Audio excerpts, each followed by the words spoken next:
నమస్తే, welcome to our channel. రాజకీయ నేతలకు వత్తాసు పలికి అధికారులు వారి జీవితాన్ని రిస్క్ పెట్టుకోవడాన్ని మనం చూసాం. కానీ ఇప్పుడు అదే రాజకీయ నాయకులపైన కుట్ర పన్నుతున్నారు అధికారులు. సీక్రెట్ మీటింగ్స్ పెట్టుకుంటూ ప్రభుత్వాలను కూలగొట్టే విధంగా చేస్తున్నారని కూడా టాక్. మరీ ముఖ్యంగా ఏపీలో ఇటువంటి మీటింగ్స్ ఎక్కువగా జరుగుతున్నాయని కూడా వినిపిస్తుంది. అయితే అసలు ఈ పొలిటికల్ లీడర్స్ వర్సెస్ ఆఫీసర్స్ ని ఎలా చూడాలి తెలుసుకునే ప్రయత్నం చేద్దాం. దీన్ని విశ్లేషించడానికి మనతో పాటుగా ఉన్నారు ప్రముఖ ఆర్థిక, రాజకీయ, సామాజిక విశ్లేషకులు కొత్త రవీంద్రబాబు గారు. నమస్తే సార్. నమస్తే సార్. ప్రజాప్రతినిధులు వర్సెస్ అధికారులు ప్రజాస్వామ్యంలో అటు ప్రజాప్రతినిధులకి ప్రజలకు సమన్వయకర్తగా ఉండాల్సిన వాళ్ళు కాలానుగుణంగా వాళ్ళలో మార్పులు వస్తున్నాయని చెప్పి చాలా మంది చెప్తున్నారు.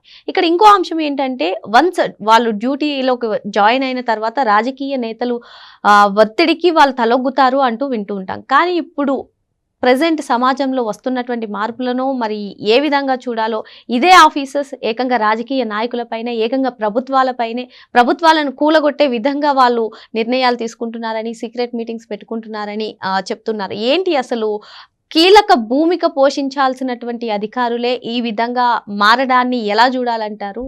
ఏం చెప్తారు? ప్రజాస్వామ్య వ్యవస్థలో ప్రభుత్వాలు వస్తుంటాయి, పోతుంటాయి. కానీ ఈ బ్యూరోక్రాట్స్ వ్యవస్థ ఎప్పటికీ అక్కడే ఉంటుంది. పాలసీ పరంగా ప్రభుత్వాలు తీసుకుంటే నిర్ణయాలు, దాన్ని ఇంప్లిమెంట్ చేయవలసిన నైతిక బాధ్యత, కీలకమైన రోల్ ఈ బ్యూరోక్రాట్స్ వ్యవస్థ, అధికార వ్యవస్థ అనేది ఒక స్తంభం ప్రజాస్వామ్యంలో. అన్ఫార్చునేట్లీ ఈ మధ్యకాలంలో జరుగుతున్న సంఘటనలు చూస్తుంటే బాధేస్తుంది. మీరు ఇంట్రోలో ప్రస్తావించినట్టుగా గతంలో ప్రభుత్వాలు ఎన్ని మారినా వచ్చినా పోయినా ఆ పాలసీస్ ఇంప్లిమెంట్ చేయటంలో నిష్పక్షపాతంగా పనిచేసేటోళ్ళు ఈ బ్యూరోక్రాట్స్. ఇప్పుడు ఏమైంది అని అంటే అది రాజశేఖర్ రెడ్డి గారు ఉమ్మడి ఆంధ్రప్రదేశ్లో ముఖ్యమంత్రిగా పరిపాలించిన కాలం నుంచి ఈ పరంపర కొంత మార్పు కనిపిస్తూ ఉంది అని మనం చెప్పవచ్చు. అప్పట్లో ఆయన అక్రమ సంపాదన కోసం, అంటే కిడ్కో ప్రో ద్వారా లబ్ధి పొందటం కోసం అక్రమంగా పర్మిషన్స్, మరీ ముఖ్యంగా మైన్స్లో ఇటువంటి వాటిల్లో వాళ్ళకి ఇష్టమైన వాళ్ళకి పర్మిషన్స్ ఇచ్చే విషయంలో అధికారులను ఉపయోగించుకొని అంటే అవుట్ ఆఫ్ ది వే రూల్స్ని అతిక్రమించి లబ్ధి పొందినట్టుగా వెలుగులోకి వచ్చింది. తర్వాత జరిగిన పరిణామాలు చూస్తే రాజకీయ నాయకులు బాగానే ఉన్నారు, ఆ పదవి పోయింది, పార్టీలు మారినాయి. కానీ ఆ అధికారులు జైలు పాలైన సంఘటన ఇప్పటికీ మన కళ్ళ ఎదుట ఉంది. సీనియర్ ఐఏఎస్గా పేరున్నటువంటి శ్రీలక్ష్మి జైలు జీవితం గడిపి బయటికి వచ్చి ఆమె పరిస్థితి ఏ విధంగా ఉందో మనం చూసాం. ఆ పరంపర కొనసాగిస్తూ వాళ్ళ కొడుకుగా, రాజశేఖర్ రెడ్డి కొడుకుగా జగన్ రెడ్డి గారు రాష్ట్రాన్ని పరిపాలించిన కాలంలో అదే పరిస్థితిని కొంత పెంచి పోషించాడు అని చెప్పవచ్చు. ఇప్పుడు అప్పట్లో పనిచేసిన ఐఏఎస్, ఐపీఎస్ అధికారులు, అది పిఎస్ఆర్ ఆంజనేయులు కావచ్చు, విశాల్ గున్ని కావచ్చు, సునీల్ నాయక్ కావచ్చు, ఇట్లా రకరకాల మంది ఐఏఎస్లు, ఐపీఎస్లు జైలు బాట పట్టడం, మరి వాళ్ళు ఇప్పుడు దర్యాప్తు ఎదుర్కోవటం, ఇది ఎంత దారుణమైన వ్యవస్థను విచ్ఛిన్నం చేసే వ్యవహారం అని అంటే, ఐఏఎస్ కాస్త వైఏఎస్ అయిపోయింది, ఐపీఎస్ కాస్త వైపీఎస్ అయిపోయింది. ఈ విధంగా పరిణామాలు జరగటానికి గల కారణం ఏంటంటే, మనం ప్రధానంగా చూసినట్టయితే గతంలో రాజకీయ పార్టీలు, రాజకీయ నాయకులు అవినీతి పాల్పడ్డారనే మాట గతంలో నేను వెనకటికి వినేటోడిని. ఇప్పుడు దానికి పోటీగా అధికారులు, కీలకమైన పొజిషన్లో ఉన్న అధికారులు కూడా, ఫర్ ఎగ్జాంపుల్ గతంలో జగన్ రెడ్డి గారి పాలించిన కాలంలో సిఎస్గా ఉన్న జవహర్ రెడ్డి గారు అది జగన్ రెడ్డి గారు దూతగా పనిచేశారు అప్పట్లో అనేది ఒక గట్టి వార్త వినిపించింది. ఆ అధికారాన్ని అడ్డు పెట్టుకొని వైజాగ్ పరిసర ప్రాంతాల్లో వాళ్ళ కొడుకు ఆయన కలిసి 2000 ఎకరాలు కబ్జా పెట్టారనేది కూడా వార్త వెలుగులోకి వచ్చింది, ఓపెన్గానే న్యూస్ బయటకు వచ్చింది. సో ఇంత అవినీతికి అలవాటు పడినటువంటి అధికారులు ఒక రాజకీయ పార్టీకి తొత్తులుగా మారిపోయిన దుర్ఘటన వైఎస్ఆర్ కాంగ్రెస్ పార్టీలో జరిగింది, ఇప్పుడు వెలుగులోకి వచ్చింది.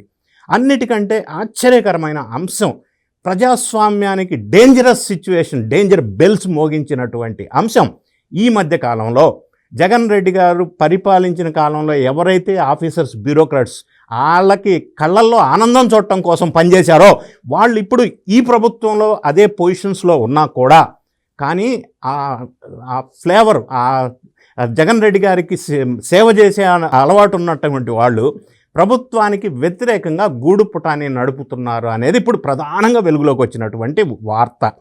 దీనికి బేస్ చూసుకున్నట్టయితే అప్పట్లో జగన్ రెడ్డి గారు దూత జవహర్ రెడ్డి గారు, ఆయన ఆధ్వర్యంలో ప్రస్తుతం అధికారంలో ఉన్న సర్వీస్లో ఉన్నటువంటి ముఖ్యమైన ఐఏఎస్ ఐపీఎస్ అధికారులు సమావేశం అయిపోయి విజయవాడలో ఏమి చర్చించుకున్నారు అని వెలుగులోకి వచ్చింది ఈ మధ్యకాలంలో. ప్రస్తుతం ఉన్నటువంటి ఎన్డీఏ ప్రభుత్వం మీద ఎలా బురద జల్లాలి, ఎలా బ్లేమ్ చేయాలి, ఏ విధమైన కాన్ఫిడెన్షియల్ ఇన్ఫర్మేషన్ని అపోజిషన్ పార్టీ హోదాలని ఒక పార్టీకి చేరవేయాలి, ఏ విధంగా దీన్ని భ్రష్టు పట్టించాలా అన్నటువంటి ఆలోచన, భయంకరమైన ఆలోచన జవహర్ రెడ్డి గారి నేతృత్వంలో విజయవాడలో ఒక మీటింగ్ జరిగితే అది వెలుగులోకి వచ్చింది బయటికి. సో వీళ్ళు వెంటనే ప్లేస్ మార్చారు, హైదరాబాద్కి షిఫ్ట్ చేశారు మీటింగ్ ప్లేస్. హైదరాబాద్లో కూడా జవహర్ రెడ్డికి బంధువు అయినటువంటి ప్రస్తుతం సర్వీసులో ఉన్నటువంటి ఐపీఎస్ ఆఫీసర్ నాగిరెడ్డి వాళ్ళ ఇంట్లో ఈ సమావేశం ఏర్పాటు చేసుకున్నారు. అందులో అటెండ్ అయిన ఐఏఎస్ ఐపీఎస్ ఆఫీసర్ల పేర్లు కూడా బయటకు వచ్చేసినాయి. ఫుల్ డీటెయిల్ ఇవాళ రేపు సోషల్ మీడియా చాలా యాక్టివ్గా అలర్ట్గా ఉంది, అన్ని విషయాలు బయటకు వస్తున్నాయి. సో ఆ విషయాలు బయటకు వచ్చిన నేపథ్యంలో ప్రభుత్వం వాళ్ళు ఇప్పుడు వాళ్ళందరినీ తీసేసి వేరే వాళ్ళని పెట్టి పని చేయించడం సాధ్యం కాదు.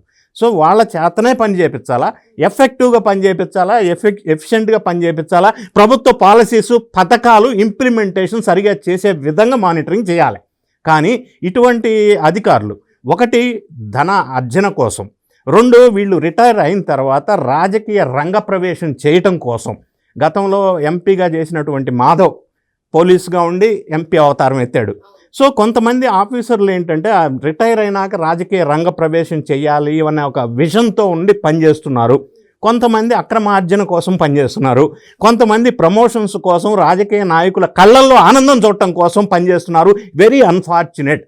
అయితే ఈ విధంగా పనిచేయటం వల్ల దీన్ని అరికట్టడానికి మార్గం ఏంటనేది ఇప్పుడు బిగ్ క్వశ్చన్.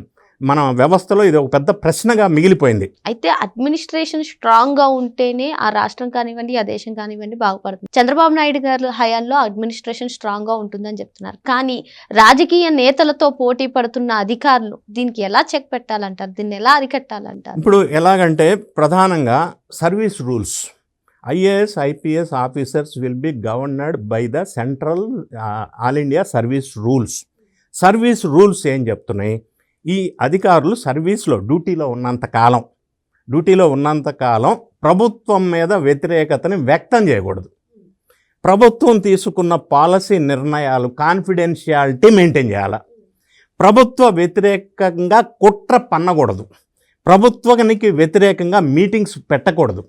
ఇవి ఆల్ ఇండియా సర్వీస్ రూల్స్ చెప్తున్నటువంటి మాట.